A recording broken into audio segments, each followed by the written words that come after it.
Good evening, everyone. This evening, we're starting a little early for a council informational. Tonight, we have the Chelsea Harbor Downtown Mobility Study presentation by study consultants, VHB, Joe Velasquez, project manager, and Jim Butler is here as well, formerly our chief of the COG. Welcome. The floor is yours. Good evening, Mayor Knight, Council President,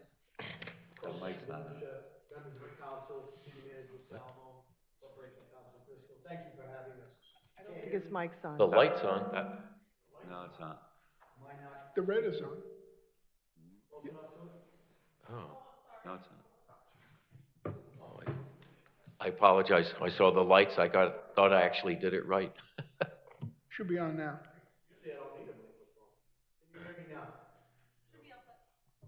Hello? I don't think it's on. It's not appearing to transmit. Okay, got it. Now it should be good. Okay. Oh, okay. Yeah. Do you want me to start again for the recording, or? Go ahead. Yeah, start from the top. Good evening, Mayor. Nice Room Council President Pro Tem DeLucia, members of the council, City Manager Salamone, and Corporation Council Driscoll. Thank you very much for having us this evening. My name is Jim Butler. I'm the retired Executive Director of the Council of Governments, now working half-time for the agency, and one of my projects is to manage the Chelsea Harbor Downtown Norwich Mobility Study. This day has been a long time coming. Believe it or not, the Council of Governments solicited planning study applications from its member municipalities back in February of 2021. The City of Norwich submitted a request for funding at that time, along with one other town, and in June of 2021, the Council of Governments submitted the City of Norwich request to DOT as our region's #1 priority. Unfortunately, things sometimes work slow at the state and federal level. It wasn't until January of 2022 that the Connecticut DOT informed us that Norwich study would be selected for funding, and then in March of 2023, the Federal Highway Administration approved of the funding that the state would use to pay for the study. This is a matching grant study. The city is contributing to the study, and we're very pleased with that. I bet the state is too. So it is all in all a $250,000 study that we're talking about. In May of 2023, we executed our contract with the consultant team VHB, who you're going to hear from in a minute, and we held a kickoff meeting with a technical advisory committee comprised of city staff, state DOT staff, our consultants, NCDC, COG staff members, et cetera. And that technical advisory committee has been overseeing the conduct of the study ever since. I'm going to turn it over now to VHB project manager Joe Velasquez. Thank you very much. Thank you, Jim. Thanks, Jim. Hear me okay? I'm going to talk too loud. I'm Joe Velasquez, VHB. Mayor, you may remember we were here 4 years ago to the day on the Franklin Square roundabout project. We were presented with Pat and the city, and obviously it was a successful project, so I was kind of admiring the room here and reminding myself of where we were 4 years ago. So VHB was retained, as Jim said, on this project. It's an exciting project. We got a lot to show you. Myself, my colleague Dan Amstutz, who'll introduce himself. And we're going to go through what we've done in the project to date, and we're going to show you, as you've seen in some of your slides, some of the visioning that we have put together on this project. So, again, Joe Velasquez, VHB. I'm more of a technical advisor in the project at this point in time now, senior advisor. And I've been involved with Norwich projects, as you know, in Franklin Square and other and I worked with the police department on several signals in the city going back to the 90s. So I've got a lot of history myself personally in the city of Norwich, and really enjoy working with the city, and really excited to be here for this project as well. There's a lot to talk about and present to you. So I'll let Dan give the intro to the project, and then we'll get involved and talk to you more about the improvements. Dan? Thanks, Joe. Hi, my name is Daniel Amstutz. I'm a senior transportation planner with VHB. So thank you everyone for being here to learn about what we've been doing on this project and some of the ideas that we have for it. I'm going to go over, as Joe said, the sort of introductory slides, and then hand it over to him to do to show, again, some of the ideas that we have. But the first part of this, we just want to give you a quick study overview, and Jim gave some information about that. I'll very briefly touch on some of the work that we've been doing over the last 12 months, or 10 to 12 months or so on the existing and future conditions reports that we've done, and really get into the main part of it, which will be the potential improvements that we've been looking at, and talk about the vision and how we've been looking at it, the potential improvements, the major intersections, the major changes that we're looking at, and then take any questions or discussion that you'd like to have. We do have a project website, downtownnorwichmobilitystudy.com, that we have for showcasing what we have for the public, public engagement. We have information about the study, documents that we've put together, ways to get involved and get in touch with us as well. So please feel free to visit this. So just a brief overview, the study goals. So Jim had already talked for a moment about the application to Connecticut DOT.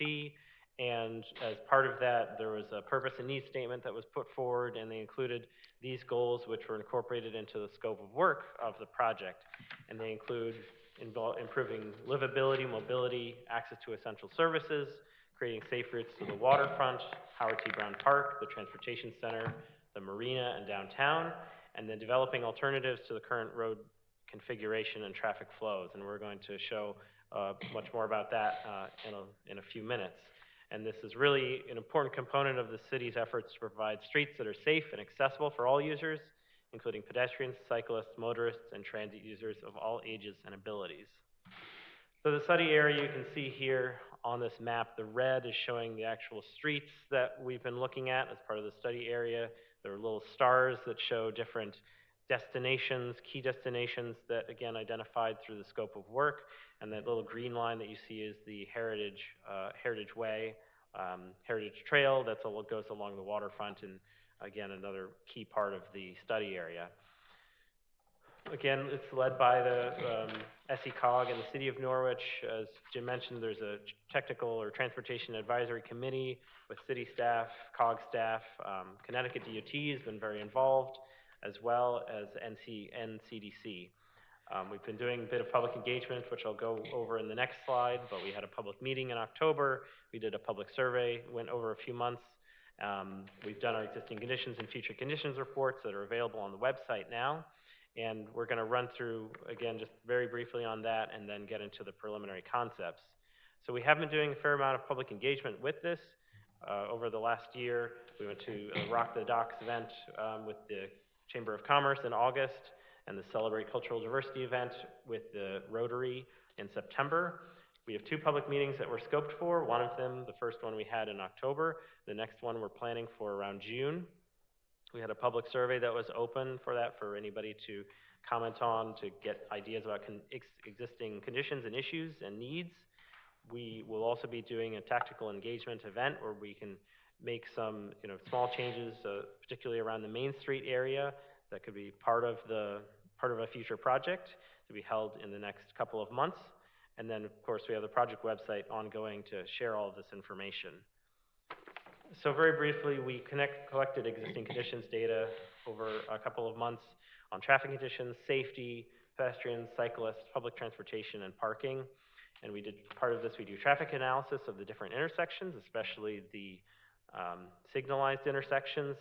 And one of the congested or a couple of the congested intersections in particular are around Route 2 Viaduct Road and Laurel Hill Ave, which you can see on the top picture of the screen on the upper right. And the Route 2 at Route 12 and North Main Street was also another congested intersection that we found on the lower right. Another finding is that pedestrians are really overrepresented in traffic injuries. About 70% of all the traffic injuries with pedestrians resulted in some sort of injury for the pedestrians. So that was a major finding that we had. There are a few bike accommodations currently out there that we want to look at as well as part of our recommendations. And also we're looking at parking as well. There's a lot of parking on street, but not necessarily in the parking garages. As part of future conditions, we look at future traffic growth and looking at future operations of the different signals. And generally the congestion at the intersections that I mentioned just a moment ago, those will continue to get worse. Most of the other intersections in the study area will continue to work fairly well. You can make some traffic signal timing improvements to these intersections to try to make them better, but it's really going to make marginal improvements. So we'll be looking at some more major improvements in just a minute. So a couple more slides before you get into really the meat of this. But as part of this vision, taking from the goals that we shared at the beginning, we really look at these overall principles when we're looking at these recommendations. How can we make things more complete streets? Have improving safety for all of the users of the road, people that drive, but people that also walk and bike and use public transportation. Trying to make more bicycle and pedestrian space for people to be able to get around safely. Have better crossings. There were a couple of crossings that we looked at that were pretty tough as a pedestrian to get across, so we would look at how to improve those. Again, improving access to the waterfront and the park, really trying to lower traffic speeds because that really affects safety as well, and crashes and crash injuries, but still, while lowering those speeds, keeping traffic flowing through the downtown. Improving operations at those worst intersections, and then really making circulation a lot easier for everybody to get through downtown. Finally, just on the potential, I think we see there's a lot of potential for biking and walking and transit here.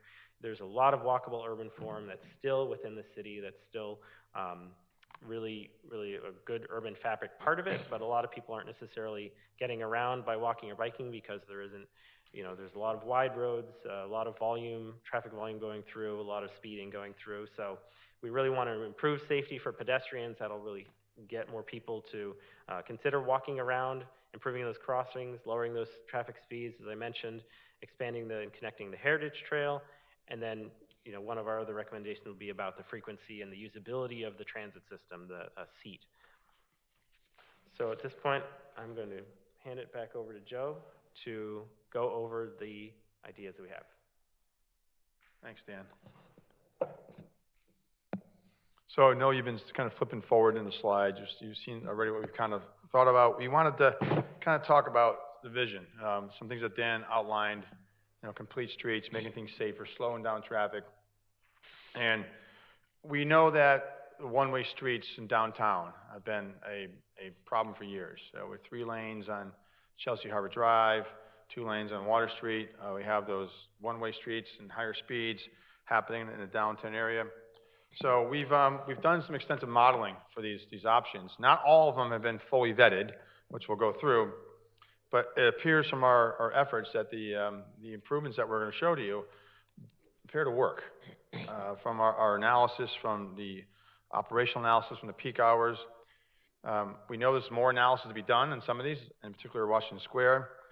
We haven't done any costs yet in terms of what this might cost. We've showed these ideas to the TAC members in our last meeting. And we've also talked broadly during our process of the history of Route 2 through the city and the through traffic is coming through the city. And part of this vision that we have is maybe at some point there might be some change in that. Maybe there'll be traffic that doesn't go through the city, where you have a safer environment, slower traffic, more walkable and bikeable city downtown. And maybe some of the traffic goes around and is diverted. That's sometimes a strategy. Sometimes it's an issue for a community. But we recognize that is a possibility. And finally, on these improvements we'll show you, nothing's final. This is something that we've developed as part of our agreement with Jim's office. The Department of Transportation is part of our TAC, and they've seen these. They haven't commented on these yet. So it's an ongoing conversation. But the point tonight was kind of just go through and show you what we've been up to and what we're coming up with. So this slide here is the downtown. This is a near map of downtown. I think it's from October, Dan, or August of last year, this aerial. And you can see there, this is where we crossed the river a second time. You can see the Franklin Square roundabout there. Just to the north of that picture is the City Hall where we're at now. So we started with that. And knowing Franklin Square, I was involved with that, or my firm VHB was, and knowing the issues of circulation that have been happening in the city, we talked about a need for doing that when we were doing that project. And obviously you heard from Jim and the city to pursue funding for this project. So we had a good understanding of what's been happening. So what are we thinking about?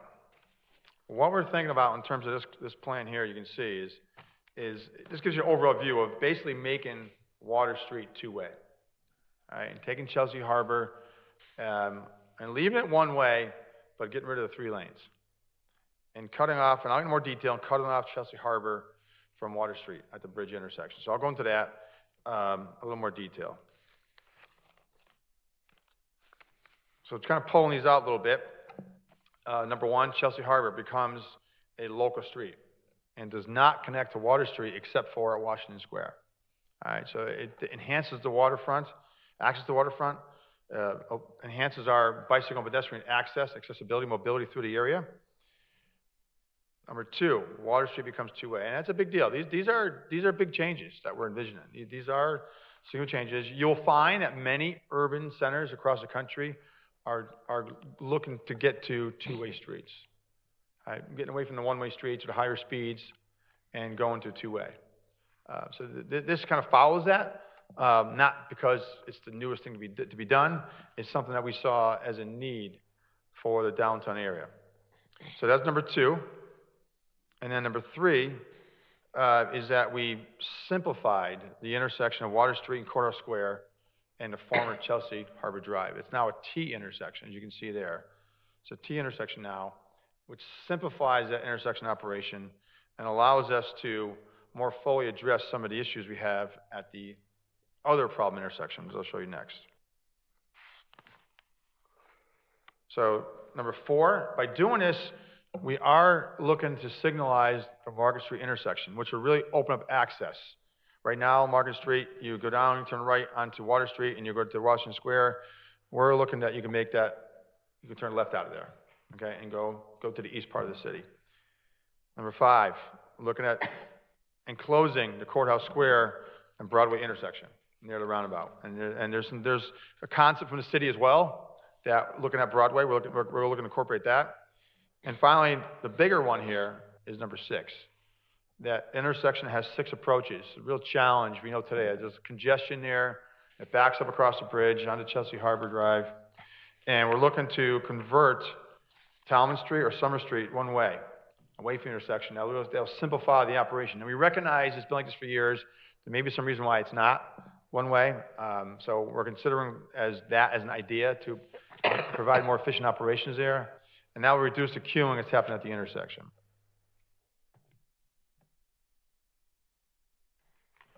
So those are basically the 6 key aspects of the downtown. Whoops, what did I do, Dan? Let me go here. Home, I want to go home, right? Not here. I got it.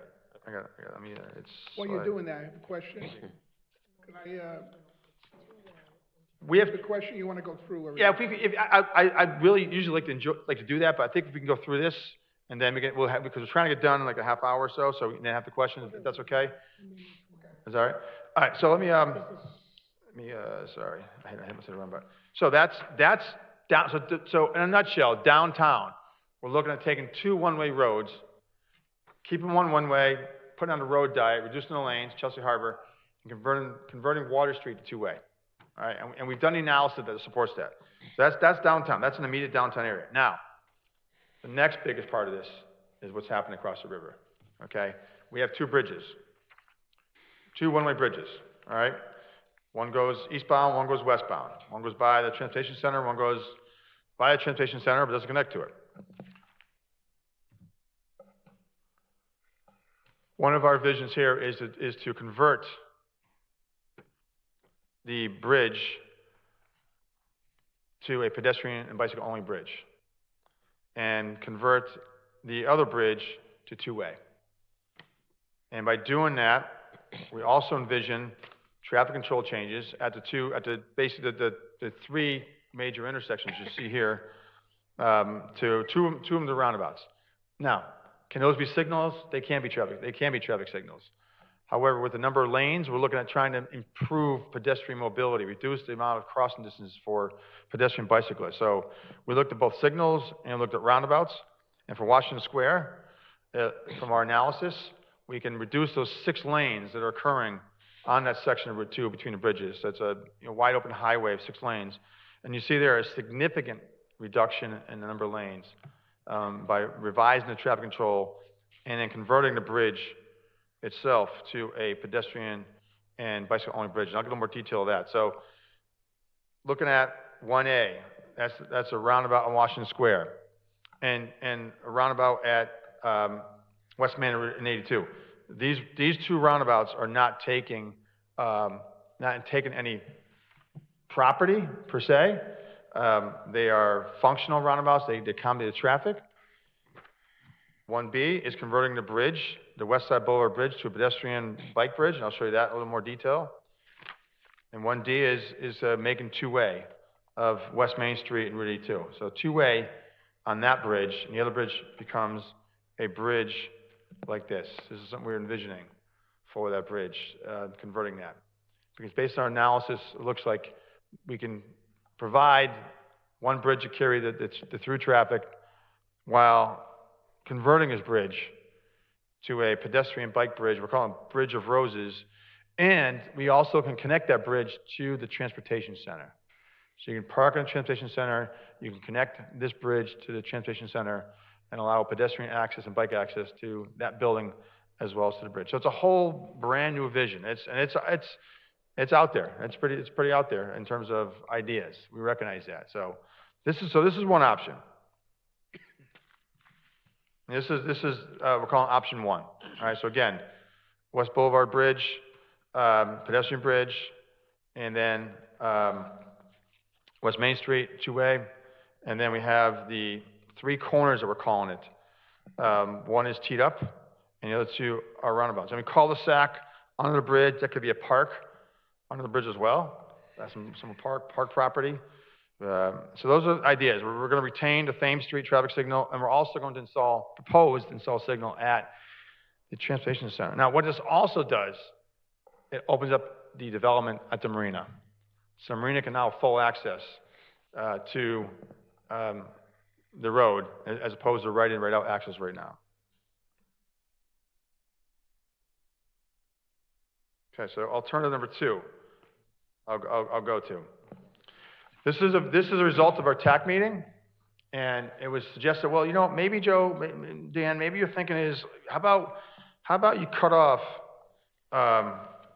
you know, West Main Street and just have it, don't connect, and it provides access to the Hollyhock Island, and that's it for vehicles, and the transportation center, and the marina, as we talked about. And then beyond that, to Washington Square, is bike and ped access. Interesting concept. So we looked at it, we drew it up as you see there. And then the other bridge, we converted to two-way flow. And pedestrian and bicycle improvements there as well. Because we have 3 lanes, that bridge is 46 feet wide. So we can fit some amenities there at the same time making it a two-way flow. But the key part of here is you're seeing 3 roundabouts there. Can they be signals? Yes, they can. They can be signals with much wider lanes, less desirable for pedestrians, less safe for pedestrians. The roundabouts are the safest form of intersection control. So the roundabouts have not killed pedestrians in Connecticut. And across the United States, there's like 3 pedestrians at most, over 10,000 roundabouts that pedestrians have somewhat been seriously injured at. So they're the safest form of control. So signals can work here, but roundabouts are safer that we're showing here. Okay, so you can see what we're doing there. We're open up the access to the marina with the West Main Street access to Hollyhock Island there, and you can still connect to the transportation center garage if you want. If you want to do that, we can still do that. But the bottom line is that it's two-way. It's two-way West Main Street bridge. It's West Side Boulevard two-way. West Main Street tees up with the Hollyhock Island and the transportation center and marina development there. And this gives this is more of a description for you in terms of overall. And again, we can still have some park open space between the bridges, we're seeing there. So this is pretty big in terms of what we're thinking. You know, this is significant in terms of changes in traffic flow, changes in flow of the intersections, safer intersections. So the third option. So the third option is, okay, we heard that, okay, How about just reuse both bridges and convert them both to two-way flow? So if you're coming down West Main Street, you approach you come by near the fire station, and you want to go to Bacchus Hospital, you take the left bridge. If you want to go downtown, you take the right bridge. All right, that's what you could do. Conversely, the other way, if you're downtown, you want to go to West Main Street, you turn left at Washington Square. If you come from Bacchus Hospital, and you want to go to the fire department, you turn right at that roundabout there. So it's making two-way flow on both bridges. And it kind of, what this does is it changes the whole mindset of transportation we had from the 70s, where it was pump traffic through downtown, as fast as you can, get them through. You know, the 6 lanes that we have on Route 2 between the bridges, the 3 lanes on Chelsea Harbor Drive in one direction. This changes the whole narrative. And that's where we're going, complete streets. The law was passed in 2009, and that's the direction. Connecticut DOT now is complete streets policy for the projects. They must check that box, must look at this project. What is this doing for complete streets? So that's what each of these is doing. Each of these ideas we have is what we're doing.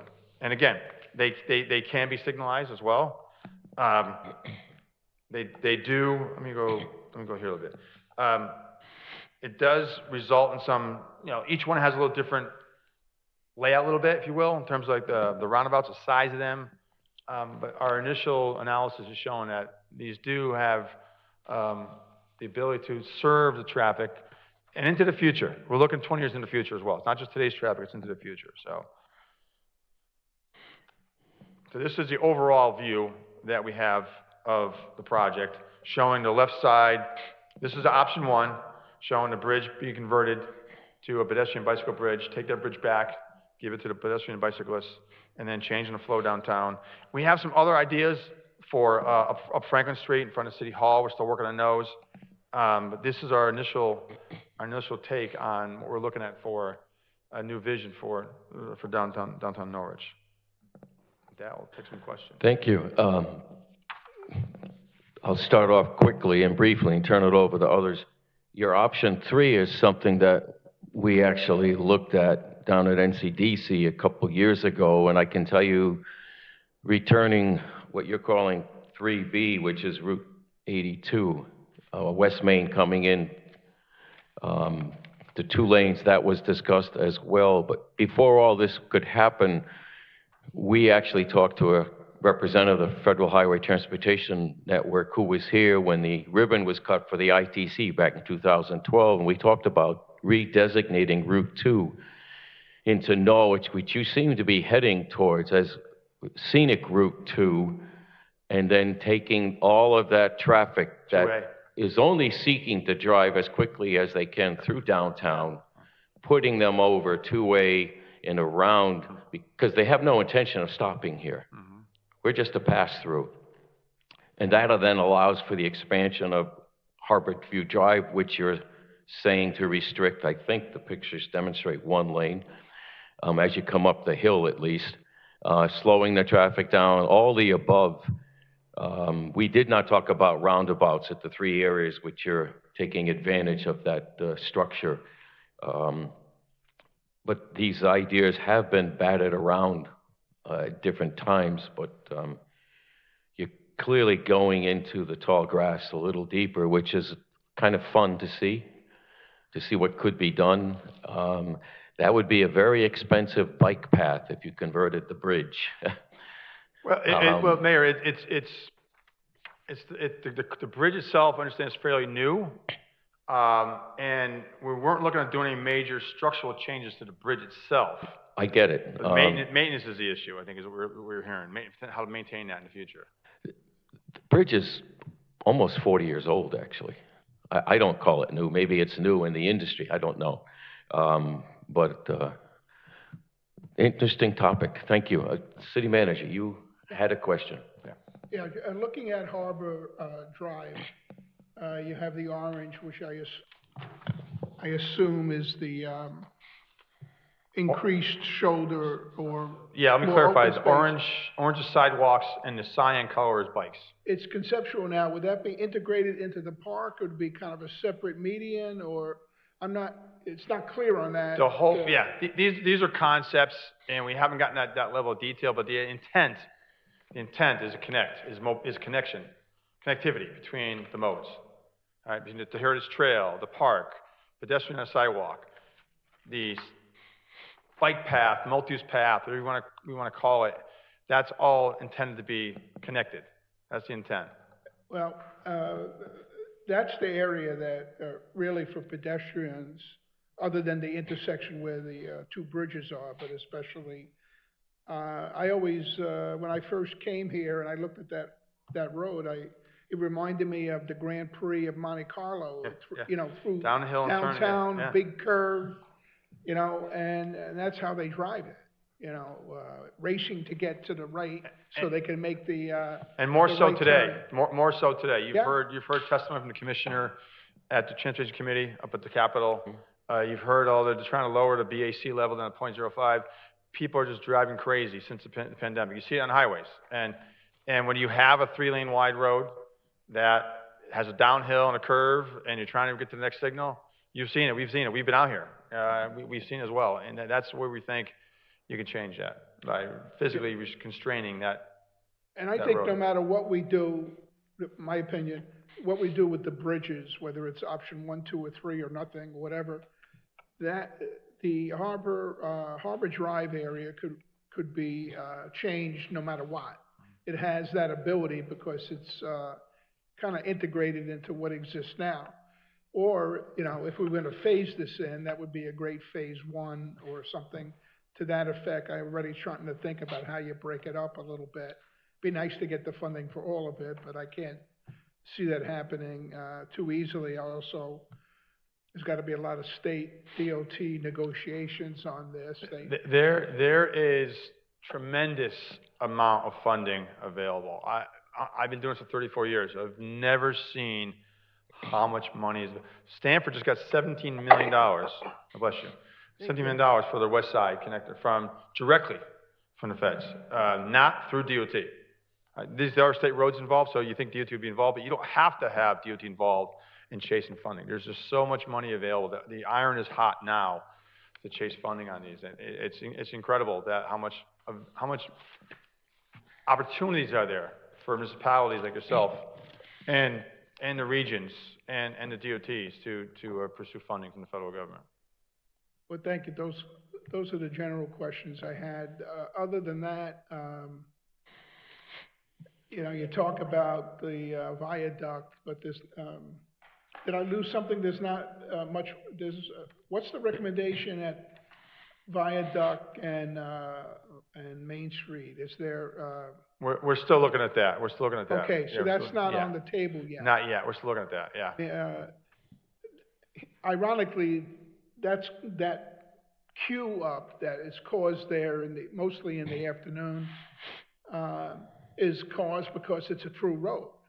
Now, if the road was discouraged to being a through road, then maybe the queuing goes away or something like that. You know, they say if you build, they will come. Maybe if you build this, they won't come. I learned that a long time ago in planning, a planning course I took in graduate school, that it's like water seeks its own level.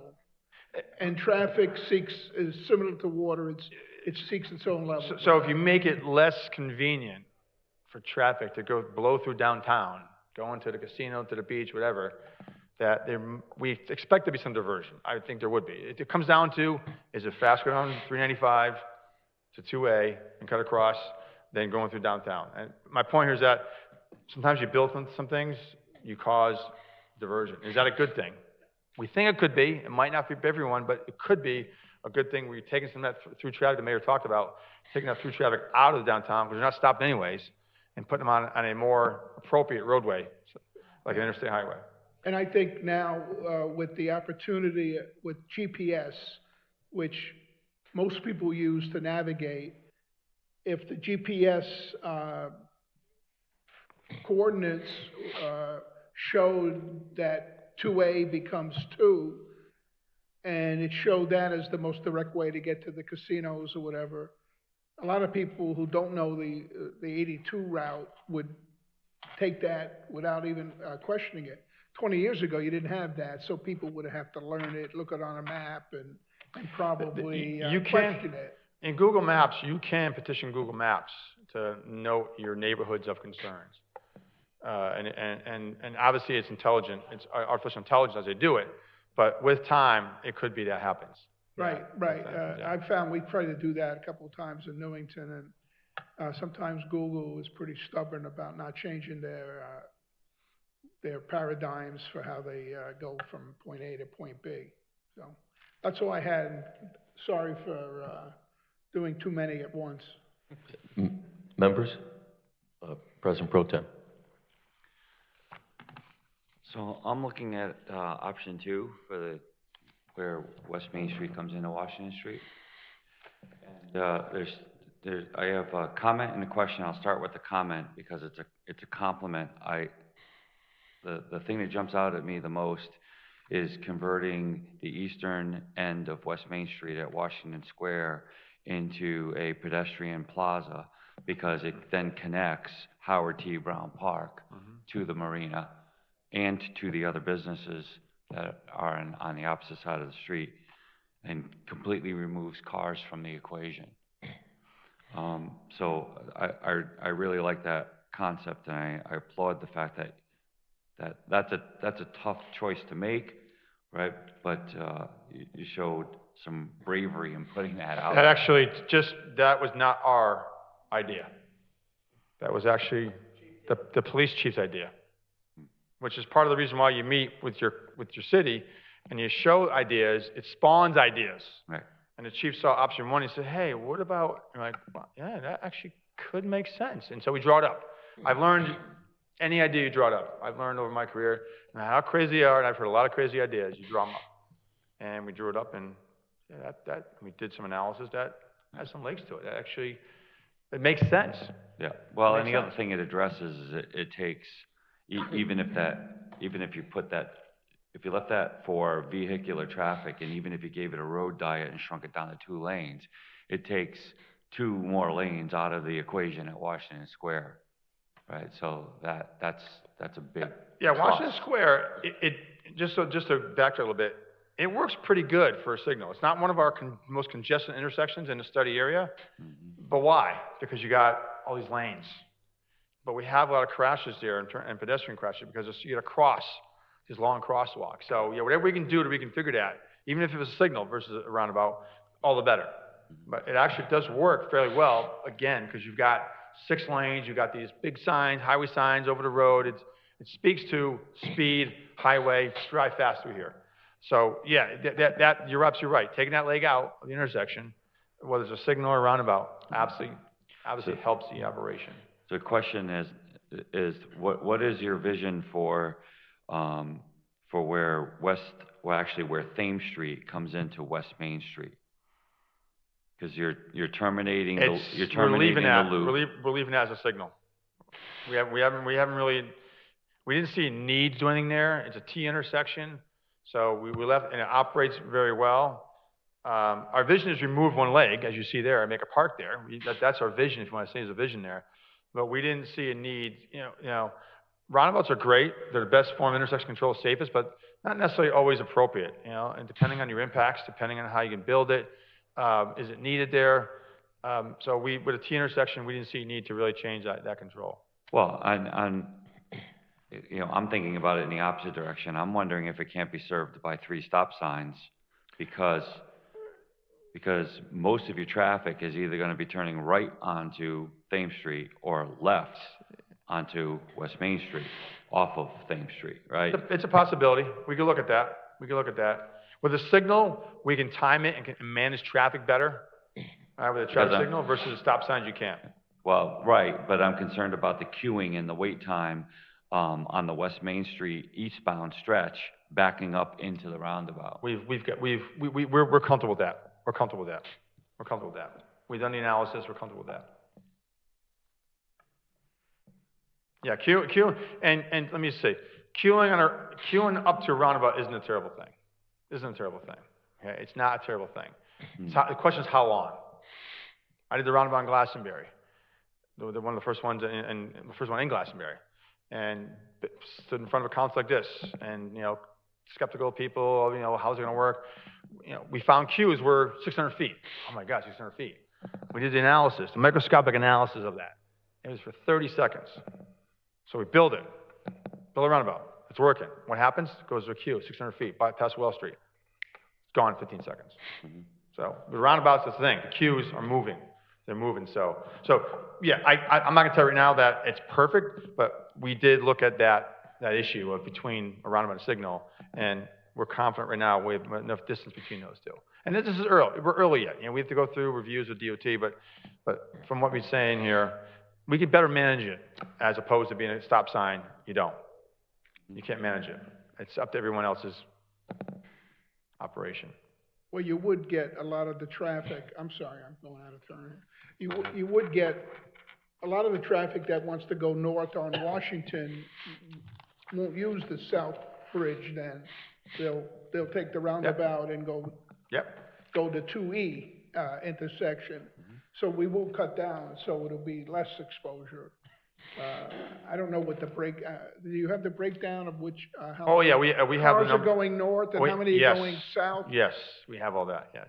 And I would imagine it's not that far away from each other, that probably more going, making a right off of 2B area to 2A.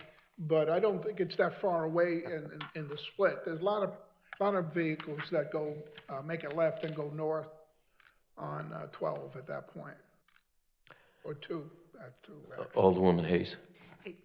So my question is, I know you're showing the roundabout, I believe is with the intersection of Washington Street, Route 2, Route 2A, that's there. There's a street, well, it's where Main Street, right now, Main Street feeds into where that traffic section is. That is one of the most dangerous streets to feed in, because I'll explain why. When you're sitting in that one-way down, because the light will turn green, but when people go through it, the very light they look up is red, and they will stop right there and back traffic all the way up. So my suggestion is you think about making it a one-way from the intersection down, which would then put it through downtown. So change Main Street from a westbound movement to the intersection to an eastbound movement. Right, because you could still get your traffic that wants to go around it if you go back to that first slide, where you're gonna make Water Street two-way. So if somebody doesn't wanna go downtown, they could still do the two-way on Water Street to bypass downtown. But if you do wanna access downtown, you could access it Main Street that way and go through downtown. So your concern is what's happening at the intersection. Is- So if I can fix that, then maybe you don't need to make Main Street eastbound. Right, I just don't know how you fix it. If you sit there, either that light doesn't work, 3 cycles, 2 things have happened. The light, you're sitting there, 3 cycles go through, people get impatient, they start running the red light, or the light turns green, They pull out. go 100 feet, there's a red light, and they stop right Yeah, there. that's a condition, that's a condition you have when you have far side, we call it far side traffic signals. They're on the far side of the intersection. And we see some drivers do get confused, especially elderly drivers. They'll come out of a side street, they'll turn, and they'll see the signals there, and they'll stop in the middle of the intersection. And that's not the intent. But that can be fixed. That can be fixed with a revision to the traffic signal. That condition can be fixed. So to the point where you don't have to change Main Street. We'll look at Main Street going eastbound, and we'll look at that. But you have Church Street that goes eastbound, and then so you have Church Street eastbound, Main Street westbound, then Water Street's two-way, then you have Chelsea Harbor on here. So if you make Main Street eastbound, then you got Church eastbound, Main Street eastbound, 2 ways. You have 3 eastbound streets going into downtown. That's the issue I would see with it, because I think we can fix your issue. We can fix that. Okay, I'm just pointing out because you have the two-way on Water Street in this proposal. So I don't see it being an issue, changing it the other way. Okay. Because right now it's. We could look at that. We did talk about it early on, but we could look at that. And then my only other comment would be, was there any discussion about not having, traffic on Chelsea Harbor Drive and just making it pedestrian and bike friendly and not having I don't know any if we had traffic. that conversation. That's a good question. I don't know if we talked about that at all. Like I said, you hear, we do things and you hear ideas and you draw things up. So I don't know if we ever had that conversation about taking that over altogether. I think part of the problem was the access to the park and the marina and the boat launch. Even though it's a short boat launch, that you'd preclude access to that. So, or unless you come down Market Street possibly, you could do that, I guess. So, but I say no, we have not considered taking Chelsea Harbor off the table altogether, which does happen in many cities. They'll just take a street altogether. So we can look at that. It's an idea. It's an idea. If I could just interject quickly, back on Harborview Drive, the part of redesignated scenic Route 2A was in fact to expand Brown Park with a portion of Harborview Drive.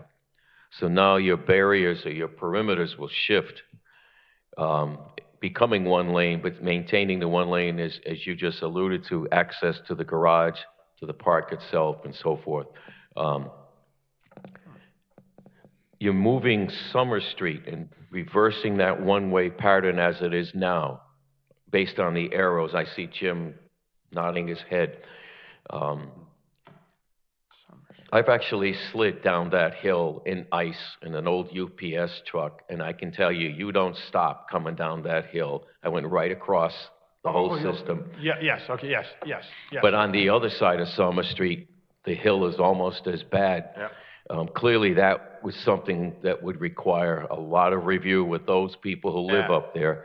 And the only other comment I have is, and this is not a criticism, but when you close off that portion of Lower West Main coming into Washington Square for no traffic, I know that the Thayers Marine has talked to me about two-way traffic being restored because very often their customers can't find their location. Yeah. And as a result, they are very, very successful online boat sales. But they would like it as a provider of that service two ways. So- I suspect the operator of the marina may feel the same way. So, Just the Mayor, concept. you're saying option two, the concern is cutting off traffic. Cutting off access. Access, yeah. To that business and business opportunities that we anticipate growing at the marina. Just for points of So consideration. you're no longer going eastbound through past that. You're now teeing it off, but you're having two-way access. So you're right. You're getting rid of the through access, correct? It's basically option 3 as far as the traffic path, because it's coming both ways.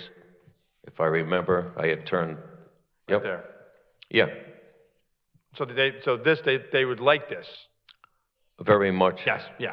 Yeah. Retail wants to have the maximum traffic flow across the site frontage, without a doubt. And right now, they don't. Yeah. So, but clearly, traffic has to slow down. I mean, with option 2, what you're doing is you're giving a destination to the Hollyhock Island, to the marina itself, to the other marina that's there, to the transportation center. So that's your destination. That's your endpoint. You're not going through. You're coming down here and you're going near to the right. You're going here. So that's what that we saw when the chief mentioned that. Like, oh, that actually could work potentially. So, Yeah. but I agree with you. Two-way flow in front of the retail operation is better for them. Other members? Alderman Singh? Thank you very much.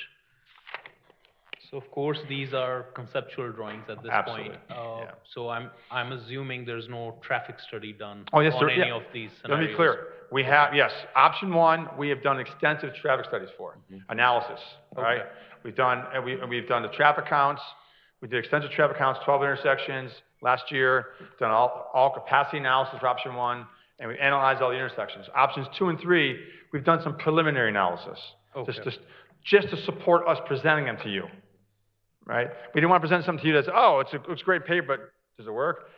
It looks like options 2 and option 3 do work. It needs more analysis, but it looks like they do work. So yes, we have done the homework, if you will, of doing the analysis, the count, the data collection, the crash analysis for option 1 through and through. Okay, because I actually like the Bridge of Roses. I think that'll be a good destination for the city as well, if you know, somebody's coming there. And Shelburne, Plus- Mass. has a Bridge of Flowers. It's a tourist attraction.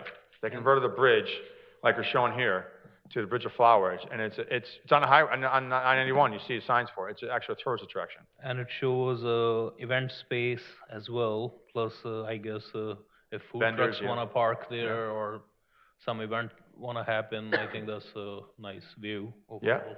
Reminds me of, in Manhattan, the High Rise, Trail. Yeah, I mean, Yeah. that's similar to. yeah, it is.